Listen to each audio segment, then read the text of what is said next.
Welcome, everyone. My name is John Bailey. I'm the president of the International Institute for Restorative Practices Graduate School. The IIRP Graduate School is the world's first graduate school wholly dedicated to restorative practices, the science of relationships and community. This conversation is part of a series that we're calling 3 Questions, where I highlight new and innovative thinkers and practitioners from the field of restorative practices and beyond, and ask them, you guessed it, 3 questions. Today, it's my pleasure to talk with Ramin Sedehi. Ramin is the Chief Strategy Advisor for EmC Leaders, a consulting firm that utilizes a concrete approach to attachment science to enhance workplace connections, dramatically reduce conflicts, and build emotional intelligence. Ramin's also led at world-class institutions, UCSF Health, UCSF Stanford Healthcare, the University of Pennsylvania, and the American University of Beirut to make transformation possible. Whether as a turnaround expert, a merger and cultural integration executive, or transformational strategist, Ramin's work really has people and relationships at the heart of all that he does. And I think you're really going to enjoy today's conversation and its relationship to what we do here at the IIRP Graduate School. So welcome, Ramin. Thank you. Thank you, John. It's a pleasure to be here. And thank you for that generous introduction. Okay. Is there anything else you want to tell us about yourself before we get into our? I am excited about this conversation because I know the work that you do at IIRP is so critical to bringing a holistic approach to the world around us, and that is what I have devoted much of my life to. So I'm excited about talking about these topics. All right, great, thanks. Okay, so first question: in your research, scholarly, and consulting work, I know you emphasize the difference between managing and leading. What makes a leader different from a manager, and what areas of business and life need more purposeful leadership today? Thank you for the question. It is the critical aspect comes from the fact that we have conflated the 2 titles. And this conflation of the 2 titles creates a false sense of leadership when it's actually not existing, or the fact that just because someone is in management that they're automatically a leader. It is one of the things that I focused on. I taught leadership at Penn for a dozen years, and one of the major aspects that I focused on was this notion that leadership is something that's earned, whereas management is a title. And the second aspect of why I think is important and why it needs to be emphasized is that leadership does not need a title. That's the other side of it, that leadership is something inherent in all of us. You know, the first caveman who stepped in front of an attacking animal to protect his tribe played a leadership role. They didn't go to school, they didn't get an MBA, they didn't have all the titles, but yet they exhibited leadership. So leadership has been around since the beginning of our time without any degrees. So one of the important aspects is to differentiate this. The second aspect is that we have created kind of a mindset around leadership that if you take some courses and if you read some books, you too can be a leader. Well, it's, yeah, those are all good stuff. But at the end of the day is what's inside you, is the authenticity that you bring to the process. And the fact that it's a state of being is not a title. It's not something, okay, I am a leader now and then I'll go do something else. It's a state of being. Leaders can't change themselves. They cannot be anything but that. They are continuously getting in their own way, continuously getting in other people's way because they believe out of a moral obligation or a social obligation that's what they need to do. They need to help others. So that's one of the reasons why I differentiated. The second aspect is that, so where do we need it? We need it everywhere, because what we have done is we've created a process where leadership is become like management, where it's actually measured by, results and quarter results and so on and so forth. And it's really not that. It's really about helping people go from point A to point B, and helping organizations make the transformations that they need to make. And those sometimes occur on schedule and oftentimes don't. What happens when they don't? What happens when uncertainty creeps up? What happens when you have something that is beyond anyone's comprehension? Brian Chesky, who is the CEO of Airbnb, using a modern example of someone, is a young man by all indications who has got this. He understands this. Yes. He said in an interview recently that when the pandemic hit, it was no longer a business model. It was a moral model. It was a social model. It was, he had to reach deep to figure out what is his obligation. What are his duties to all the people who are there, to the customers, to others. And there was no business model for that. And so he reached into compassion, he reached into love, he reached into protection and safety. And these are what we need. We have a variety of social ailments where we need more leadership to step in, where we need people to say, this isn't working. Yes. We need to think differently. And we can talk more about those. But I know we're on to the second question, probably. Right. No, thank you for that. Well, building off the woolly mammoth example, perhaps, I know you talk a lot about the role of courage. So what's the role of courage in leadership, and how can leaders deliberately develop in this area? Well, I think courage is everything. Courage is really how kind of the first aspect of what it takes to act. So, and leaders are about action. They're about doing something. Yeah. So you can't do something, but why do we need courage? Sometimes we can just do something without just even thinking about it. We can just walk out of our house. We can, we obviously take breaths and, and a variety of things. But leadership is hard stuff. It's taking that leap off the building, not knowing there's a safety net. Is the, as Rumi put it in a more love format, is taking the step without a foot, without your foot. Right. So is that leap, that leap that we all have kind of become familiar with in love, but it's the same for leadership. It's exactly the same thing. Mm-hmm. Is true leaders do that.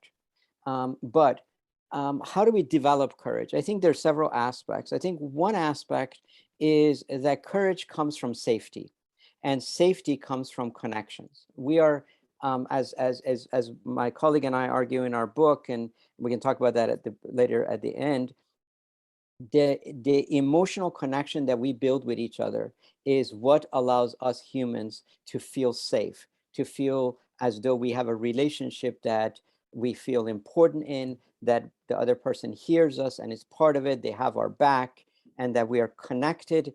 And that connection allows us to then take the next step. We now are feeling safe and thus. So one of the aspects I encourage all people who want to exercise leadership is to make sure that you have strong relationships underneath with all the people who matter to you. That allows you to then do what's necessary.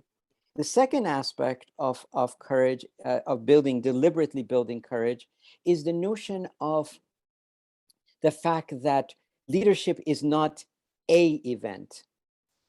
You, John, I can imagine, have been a leader your whole life.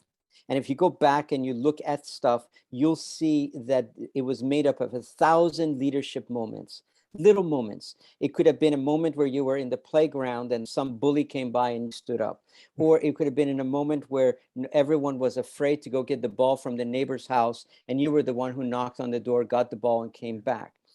And then, of course, we move up to organizations and the things we have done. Those leadership moments, those are the places where we get to try out different things. We get to try out how much courage to put out, how much knowledge is necessary, how much influence is necessary, how much persuasion, and where is our place in there?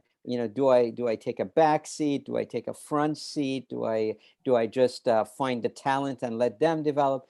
These are these leadership moments in my mind, and when I used to teach, these are leadership moments that when you put them together, they're not only teaching us, but they are creating a deliberate process which allows us to then play the larger leadership moments. Yes.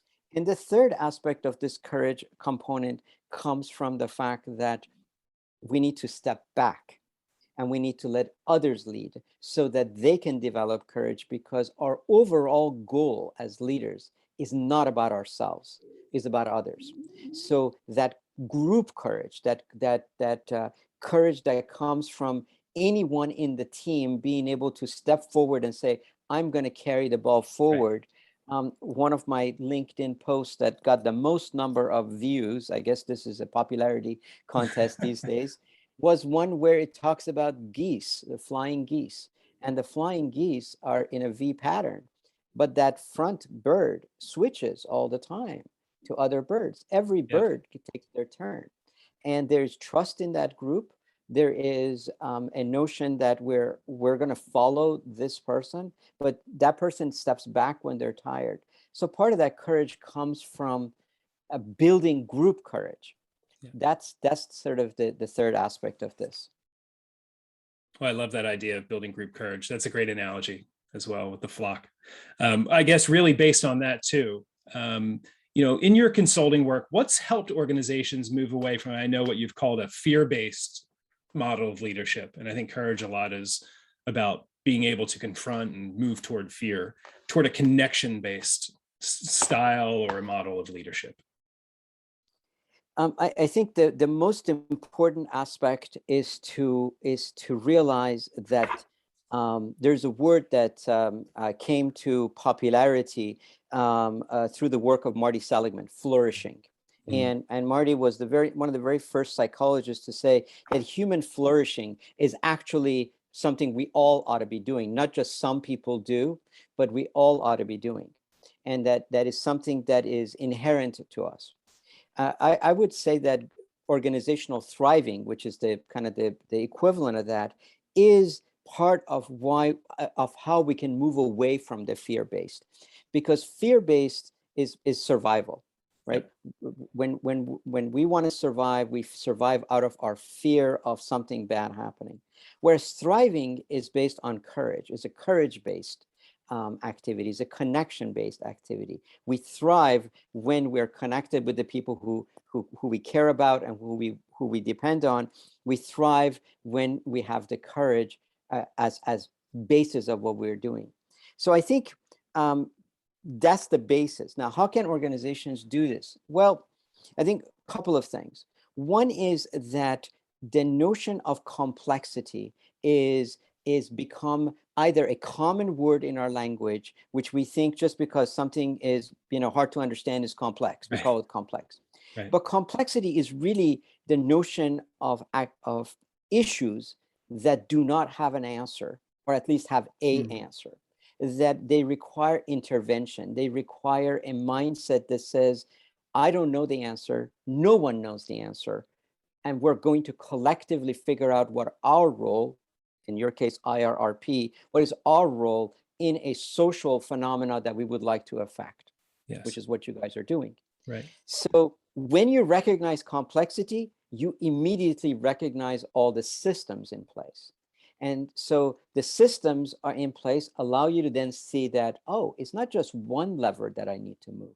There's at least 15 levers, right, 15 of which I actually don't have much control over. Right.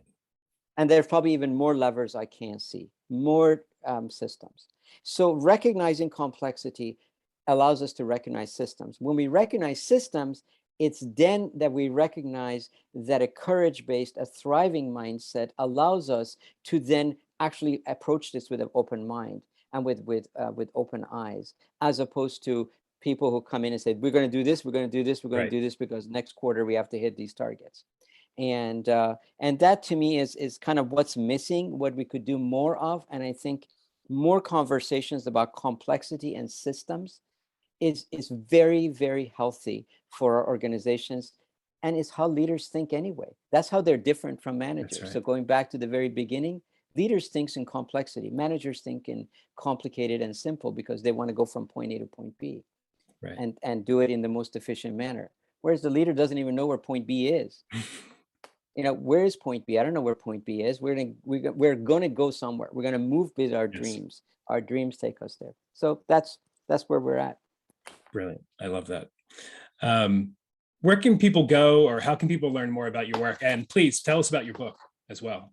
My colleague Lola Gershfeld and I wrote a book on is basically emotional connections and how leaders can unleash a thriving culture. Our work is both, people can link in with me. There's a bunch of thoughts that I put out every so often, and would love people to comment and give me their thoughts as to how they see leadership changing. And EmC Leaders is a website you can go to for more of our work on EMC. And certainly always open to having conversations with people on these topics.